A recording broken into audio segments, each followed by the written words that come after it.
Welcome to Gorilla Sports Off Court. I'm Liv Moods. That's Brandon Chris Stahl. And this episode is presented by Trusted American Mortgage. Trusted American salary-based mortgage consultants want to help you get into a better interest rate and lower your monthly payments. Just go to trustedamerican.com to see how they can help you save some money today. Hello and welcome in. Do not leave your luggage unattended on the station.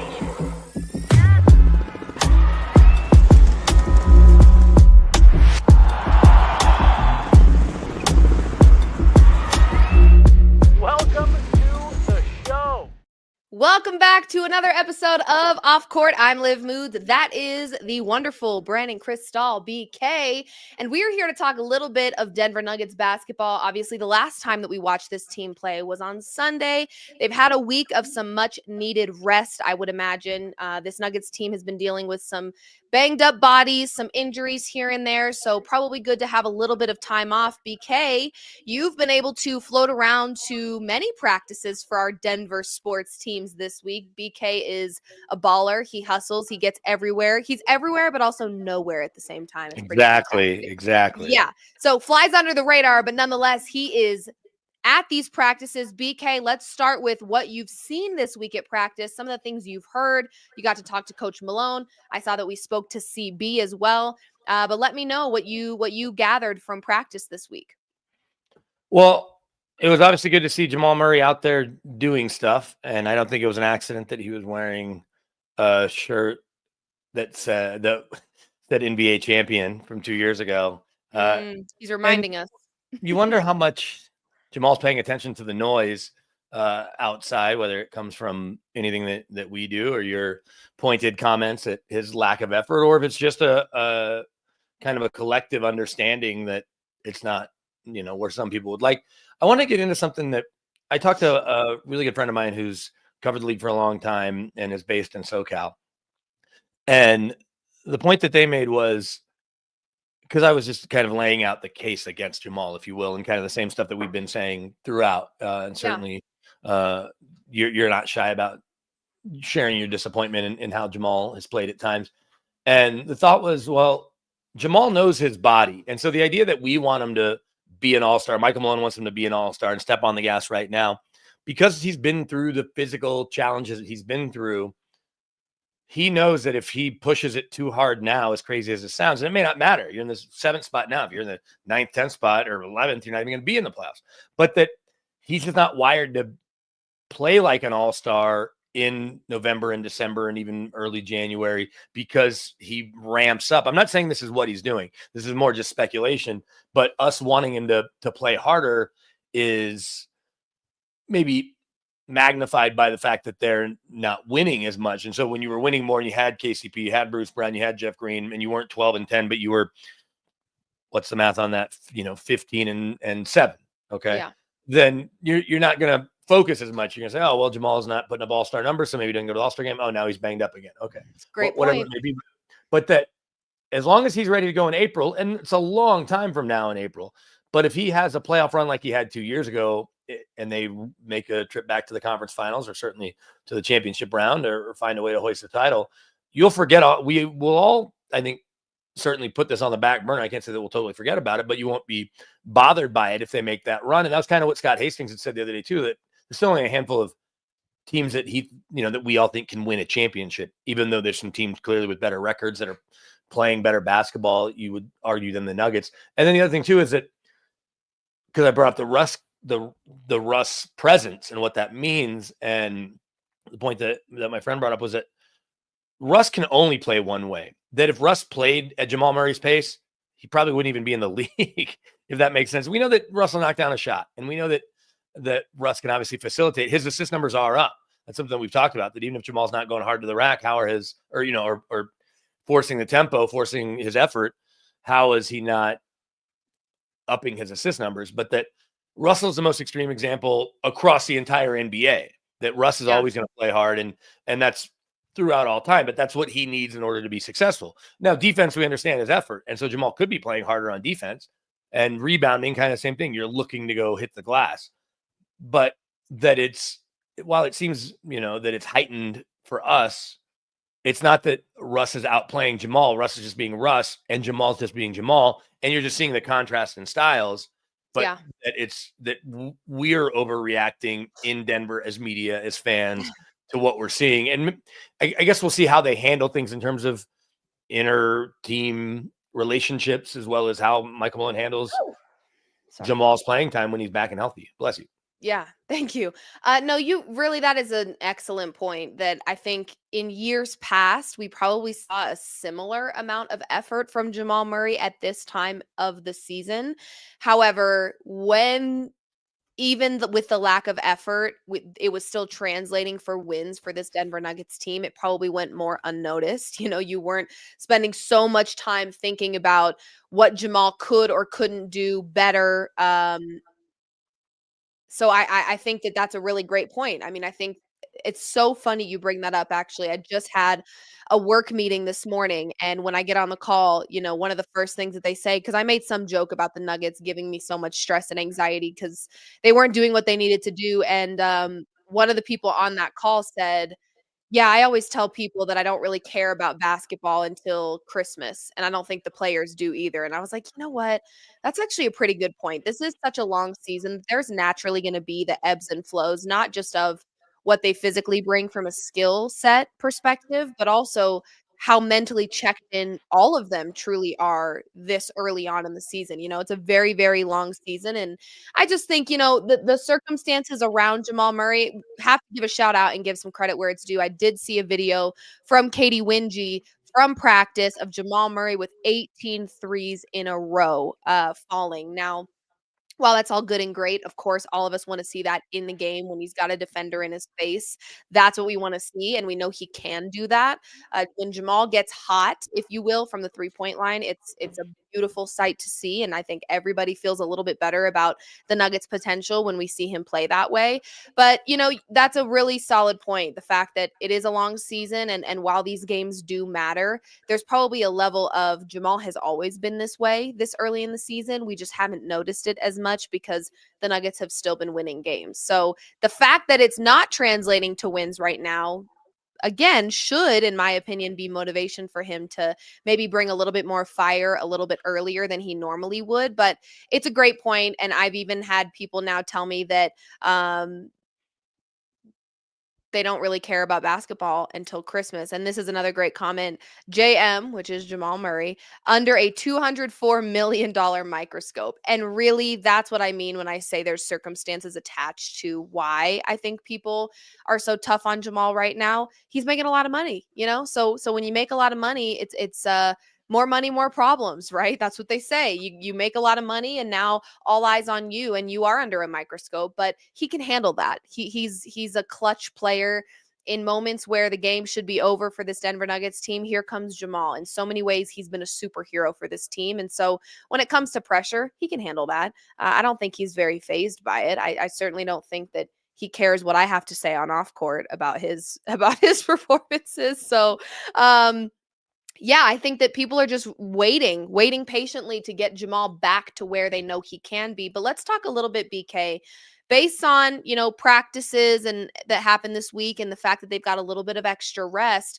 Can this Nuggets team finally beat the Clippers? My God, 2 games now, one at home, the second game in their season after falling short by a lot, not short, falling long to the OKC Thunder, and then losing again in a pretty brutal way to the Clippers. Now, Norman Powell, question mark. We're just letting these guys light it up. Any other time you look at this Clippers roster, you would think, oh, they're not even making the playoffs. They're not. If they're playing the Nuggets, they have a pretty great shot at advancing because they seem to have the Nuggets number right now.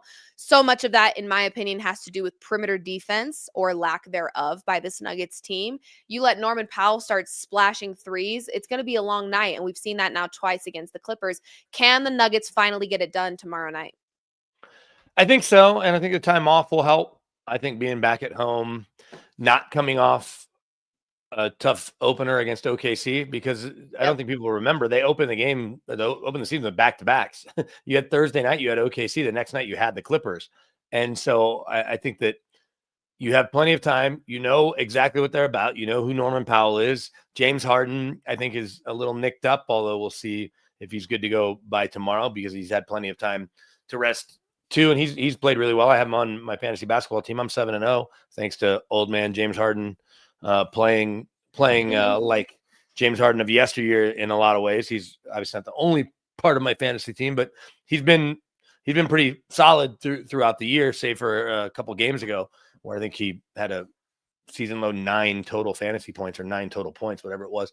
But they don't scare you. And when you look at the standings, the Nuggets are right there behind the Clippers, believe it or not. The Clippers are currently a spot above them, even though they played a couple more games. And I think that is, if the Nuggets are 7th and the Clippers are 6th, knowing that you can jump back ahead of them, because the Clippers are 14-11, Nuggets are 12-10. Math tells me that the Clippers have played 3 more games to this point. Nonetheless, you could percentage-wise jump back ahead of them. And so I think that's got to be worth noting, because if you drop a third one to them and then they hang around, you're going to not have a higher seed than them if you needed that, or a higher playoff, positioning. And so I think that they do win that game tomorrow, and then I like their chances to go to Sacramento next week, on Monday, I believe, and pick up a second one. But yeah, with this time off and the way they won in Atlanta Sunday, I think that they will get it figured out against the Clippers and maybe slow down Norman Powell. God, I mean, can they please? Listen, no hate to Norman Powell, but he's not typically somebody that I fear my team going against. And again, when you've got the lack of defense being played, I think what could make me feel better about this Clippers game this time around is exactly what you said. The last game that they played against the Hawks was probably one of their stronger defensive performances so far this season. So they know they can play better defense. They've now felt it, right? I think mentally they've always known that they can be better defensively. Even when you ask MPJ in the locker room about the defense and are you worried? He wasn't worried at all. And none of them really seem to be as worried as us Nuggets fans do.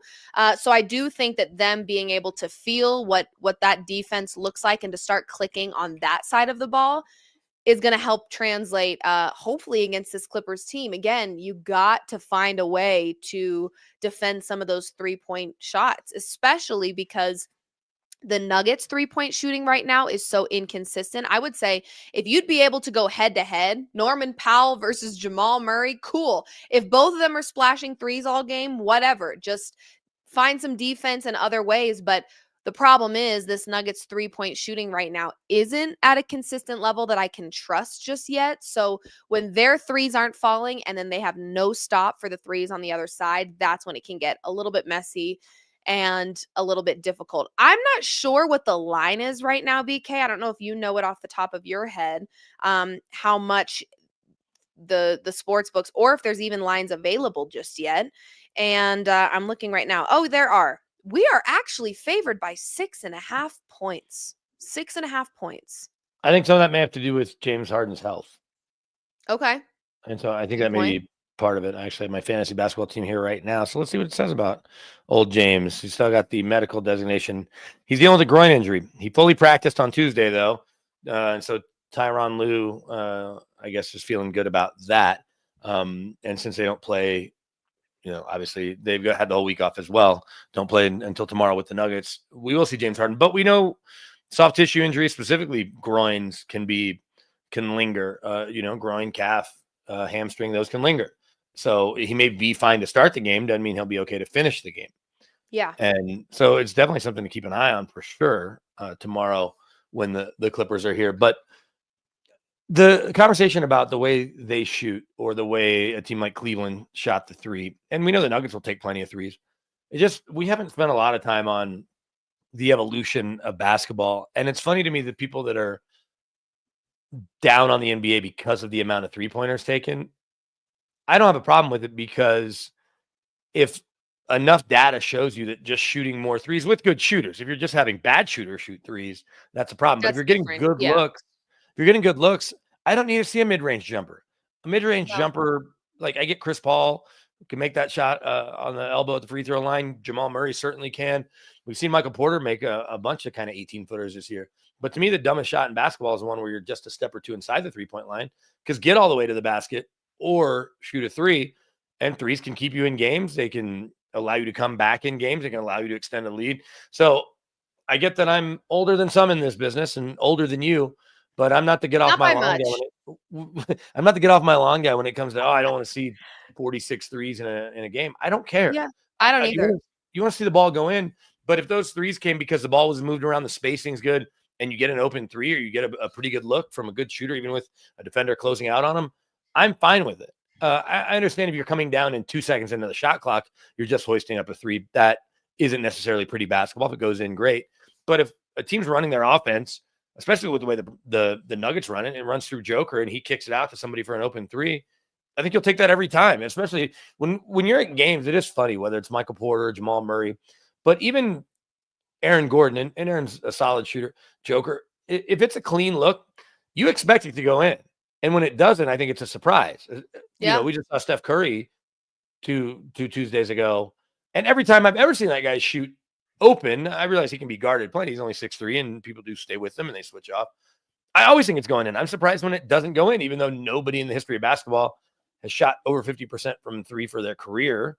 But Steph's the best to ever do it, and he still doesn't make every shot. I get he makes more than most, but I don't hate the way the Clippers are playing. I think that's the way you have to play when you only have two good players, or one and a half. I don't know what Norman Powell is yet, but he's certainly good against the Nuggets. No, I think that's the best way for this Clippers team to stay alive against the Nuggets. And guess what? It's worked for them twice so far. Why would they stop? They're going to keep taking those 3-pointers. Before we get out of here, we're going to talk a little bit of betting, BK. You and I, let's figure out some player props we like. And this segment is presented by our friends over at Landmark Lincoln. They've got some new rides for you this holiday season. If somebody in your life needs a new car, perhaps, or there's some things that you're looking for yourself, head over to landmarklincoln.com to check out their latest offers, their incentives, incredible tax incentives they've got right now. Or you can stop in to Landmark Lincoln, the #1 landmark dealer in Colorado, to see if you qualify for payments for no payments for up to 90 days. Corner of Broadway and Bellevue. Go check them out and see why they have been Colorado's trusted Lincoln dealer since 1911. So shout out to our friends at Landmark Lincoln. This little betting segment is presented by them. So BK, let's pull open our sports books here. I like to use a handy dandy little website here, and I would love to actually share it with everybody. I don't have any problem doing that. I don't have a problem sharing my insider information with the people. Basically, if you go to fantasypros.com, okay, these are FanDuel odds, and you can see NBA defense versus position. So how many points they're giving up to opposing point guards, shooting guards, small forwards, power forwards, centers. You can also look at 3-pointers that they allow, assists, rebounds, you name it, they've got it. I really, really love this website. So when I'm taking a look at the point guard position to start, I'm pretty much looking at the teams, the top 5-10 teams that allow the most points to this position. Unfortunately, the Clippers are not one of those teams. Now I'm checking over to the shooting guard position. They are not one of those teams. Small forward, they are not one of those teams. Power forward, no luck. Center, also no luck. Oh, actually, they allow an average of 22.94 points to opposing centers. I think taking the over on Nikola Jokic's points every game all season long is not a bad idea. But what angle do you like in this one? I'm going to keep looking through this website while you talk to the people about what you like in this game. Well, I pulled up the Clippers stats. I want to see what Norman Powell is averaging. Obviously, he's played well in 2 games against the Nuggets. He's their leading scorer at nearly 24 points a game. Just behind him is James Harden, who's also averaging 8.5 assists a game. And so we know that sportsbooks will set Harden's assist number right around 8.5. And so you have to decide over or under. But Zubats is averaging just over 12 rebounds a game. And knowing they're going to keep firing up threes and knowing that the Nuggets are an okay rebounding team, I definitely would look at that player prop specifically as what are Zubats' rebounding numbers, because I think that there's an opportunity between the way the Nuggets shoot and the way the Clippers shoot that he'll hit that 12. And then there's no reason to not bet Norman Powell's over until we're proven otherwise, whatever that number is set at. I always like Joker's overs. I think where we get greedy, and it happened to you the other night, was you bet him up to 35. Oh, he might have missed his over under by a half a point anyway. What did he score? 28? it was literally, yeah, like 28. He ended. And I I think was his over under is 2 almost points. always 28 and a half, 29 and a half. Yeah. But his rebounds have been, I think, his most consistent in terms of what he's hit. So if we're looking at just Nuggets player props, also coming off that break, any of the over under threes for any players that aren't Jamal Murray, I kind of like, whether that's Christian Brown, Okay.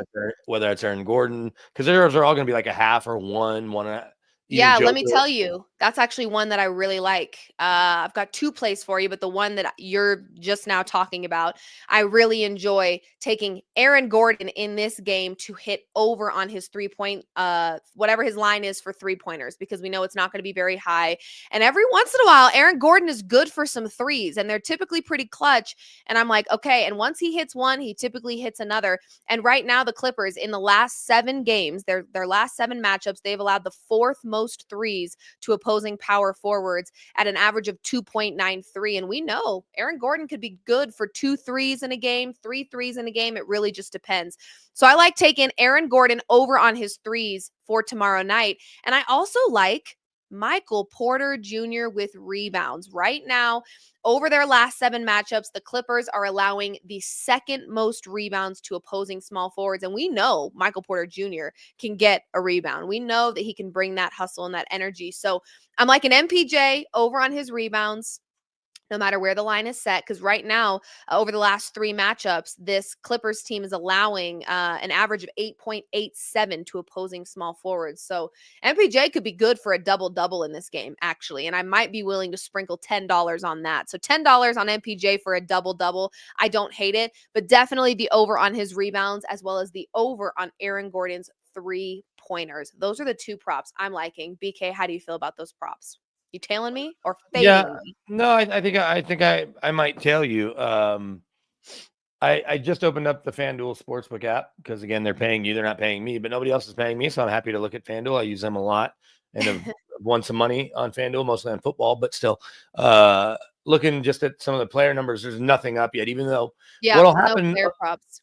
the way the NBA works, it's different than the NFL because the NFL, depending on how they feel about a game and a team's health, like today's Thursday, but I bet if we were to open up the Broncos Sunday, there's a chance, or some of these NFL Sunday games, obviously Thursday night is already happening, but just for fun, we'll open up Broncos and see if they have player props out already. Because sometimes they do, sometimes they don't. And they don't on the Broncos, but they might on another team. And so I'm just kind of going through. Yeah. And so it just depends. But with NBA, it's usually because the team is often played the night before. You'll get a lot of back-to-backs. They wait till day of. I just didn't know if because everyone's been off this week, except for the teams that have played in the Cup or the teams that are now playing tonight, like the Clippers and Nuggets don't do anything from when they played last weekend until tomorrow. What's stopping them from putting up lines? Because nothing's going to change much between now and tomorrow. But obviously, they have the way their algorithms work and when they want to put bets up. And so I understand that. The only thing that's up is first basket. So I was going to ask you, do you ever bet first basket score? Because I'll see people that'll bet like $5 or $10 on first basket, and they'll be like Nikola Jokic, James Harden, and some player you've never heard of, and all 3 will hit. And so they'll turn $5 into 6,000. And I'm like, wait, what? How did that happen? Because those odds are so crazy. Yeah, no, you know what's so funny? I actually don't take first basket bets very often, but I will tell you another site to help you guys out. I'm always trying to help people make more money when it comes to betting. If you go to degendata.com, degenerates, of course, the websites that only the degenerate gamblers will look at. It actually tells you, like for tonight, for example, when you're looking at the Detroit Pistons at the Boston Celtics, it says over the last 5. The Pistons have won the tip-off 60% of the time. They have scored their first field goal 50% of the time in comparison to their opponents over the last 5. And then it'll tell you which player on each team has started the most games, scored the most field goals, the first field goal. Right now, Porzingis has scored 4 of the team's first field goals. For 2 in the 2. Oh my gosh. First field goals in the game completely. He's had 2. Oh my God. Like this is very basically just go look at it yourself is what I'm trying to say. That But sounds this website is great for that specifically. so what So makes that bet tricky? Because there's I say tricky. Obviously, you've got a, I guess, 1 in 10 chance if you do first score in the game, and 1 in 5 if you do first team score. But first Right. basket, you're going to get better odds. So, and I realize we're getting a little in the weeds. Chris Dunn has the lowest of all the starters tomorrow at plus 1,300. So if Chris Dunn were to make the first basket and you bet 100, you'd win $1,300. And so you bet $10, you're going to win 130. It's not a good way to get rich by betting first basket. But if you get lucky and you've got extra money to spend and you parlay a couple of first basket, that's how you turn, $10 into 6,000, is because of how astronomical the odds would be that you would get 3 right. And one of them would be Chris Dunn, even if it's like Chris Dunn, Giannis, Jason Tatum, because Joker is plus 390 to score the first bucket. I'd be willing to bet that if we looked, and then what's that website again? DegenData.com. That in the 22 games the Nuggets have played, Joker probably, even team's first basket, is probably on the low side, like maybe once or twice. Yeah. He doesn't look to score almost ever early. Obviously, there's a play there, but he wants to get into the offense and kind of test things out. I'm thinking I was looking for tomorrow night's probability and all that, but it's not available yet. So I would imagine if you go to degendata.com tomorrow, the day of the game, they'll kind of give you the breakdown of like how often do the Nuggets win the tip, how often are they scoring the first field goal, who on the Nuggets is the most likely to score the first field goal based on the last 10 games, 5 games, whatever, total on the season. So you can look at that.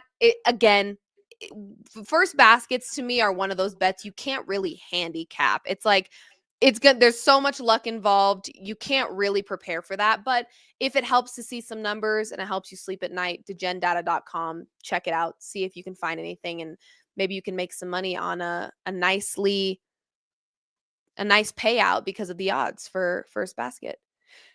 Oh my gosh, I'm going to sneeze. Nope, I'm good. Okay.